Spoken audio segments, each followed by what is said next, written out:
everyone. I'm Neil Katyal, and this is The New Normal, a digital salon where we talk about life in the age of COVID-19. And today we're talking about something we're all dealing with for the foreseeable future, social distancing. I've been talking with retired astronaut Dr. Cady Coleman and actor and former White House staffer Kal Penn about how coronavirus has changed all of our lives and some of the lessons we've learned from it.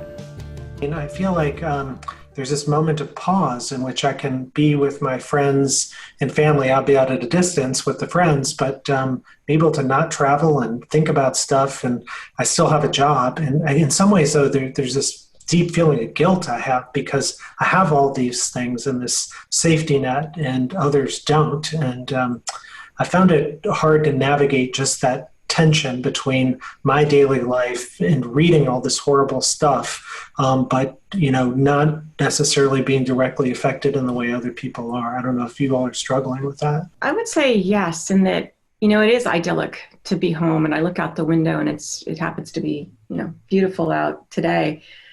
But at the same time, when I listen to the radio, which is where I get most of my news, there's a reality out there that is really scary. And it's actually hard to think that just by staying home and actually guiltily being a little bit happy to be here, that I'm actually doing my part. And I think actually everybody tries to look for other parts that they can do at the same time. Cady, I think that part of what's going on, particularly among young people, but more generally, is people are really, they don't even know how to social distance. There are few things as rigorous as prepping for a space mission, and with a spouse and child, I can only imagine how difficult that had to be. I think it takes some practice and some calculated planning that we've, as space people, have the luxury of doing. And in training for the space station, I traveled for about 3 years, a third of my life in Russia, a third in some combination of Japan, Canada, Europe, and a third in Houston, which was not my home. And so figuring out how to be together with your 7-year-old, who then became 8, 9, and finally 10 when I was on the space station. And I learned a lot of those lessons actually from my guy colleagues about how to do homework with your kid from afar, Xeroxing textbooks before, not Xeroxing, but snapping pictures of his textbooks before I leave, and then waking up at 3 a.m. in Russia and doing homework for a while when it was the right time for him, going back to bed. So figuring out those things, when I looked down at the Earth, it just seemed, everyone is down there, and everyone you don't know, everyone lives there. And everyone calls it home. And to think that it's important about which part of that place you come from was unfathomable from up there. And, for me, it was survival to not let distance, keep us apart. And there's a really neat quote, I think, that says, "From afar, but not apart." And Kal, as far as I know, you've never been to space. So how are you handling the social distancing? Like, what techniques are you using? You're obviously a very social person, so this must be quite a change for you just mentally and from your pre-COVID life to your post-COVID life. Cady, to your point, I feel like we very much are all in this thing together, and that's been very reassuring when I think about it more and more, because otherwise you'll have those times where like, gosh, I'm the only one dealing with this. And we're not. It's literally everybody else who's also dealing with it. And so there's something cathartic about that also that I just try to remind myself.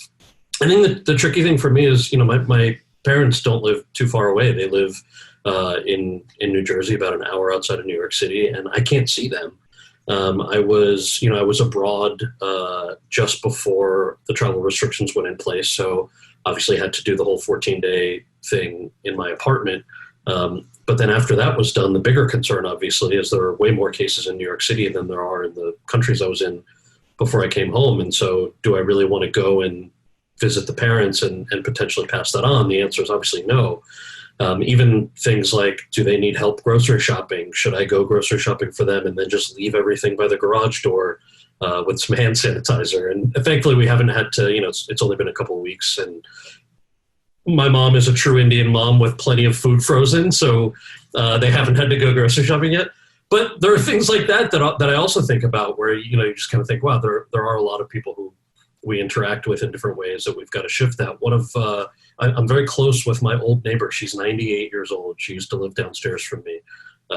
And as the travel stuff started kicking up and social isolation, I checked in with her, and I ran a few errands for her, which is nothing new. She's got a handful of young friends who give her a hand every now and then, but she's very independent. And I think part of what makes her tick at 98 is being able to go out and do things on her own. She was able to get out of the city about 2.5 weeks ago and go to a place where she's got a lot more of her own space and doesn't have to interact with people. But even checking in with her, she doesn't have a smartphone. Even if I thought about sending her a smartphone, and I just don't think the instructions would do justice on how to properly use it to interact with us, I would just get yelled at on the phone.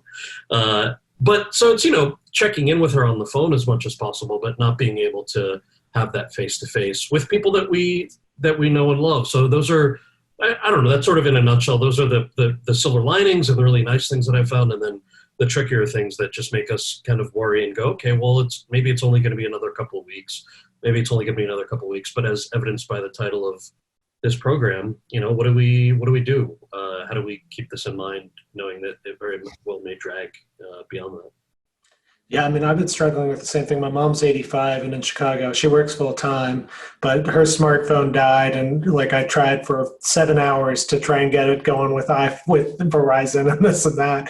And she's so proud. She wouldn't refuse to have groceries delivered to her and stuff like that. And I think that's also one of these weird things about this, which is to have these independent folks, our parents who are older, and we're at a distance and can't physically go there and say, hey, you actually need this or that. You need, let me help you.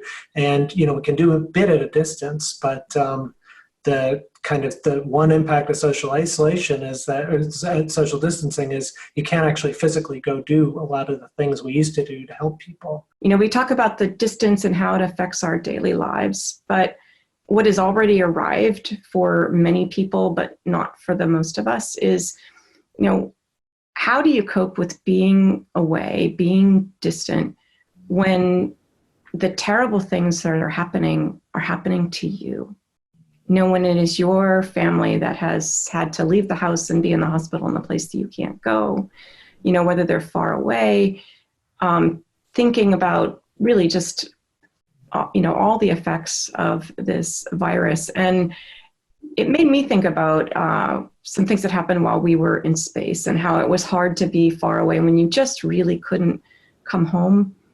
The Japanese tsunami happened when we were up there, and we had just received and captured the Japanese supply ship. It was a huge event, only the second time it had ever happened. And we'd worked so closely with the people in mission control who were evacuating. We took pictures at night and during the day to understand the state of Japan. We asked them if there's anything we could do, and they said, well, we would really love to give people hope.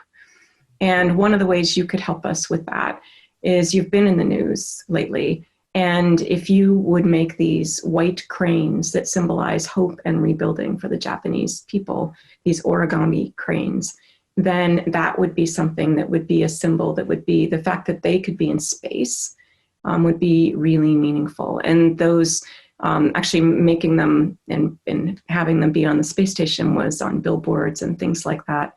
But I remember just how really difficult it was to be far away.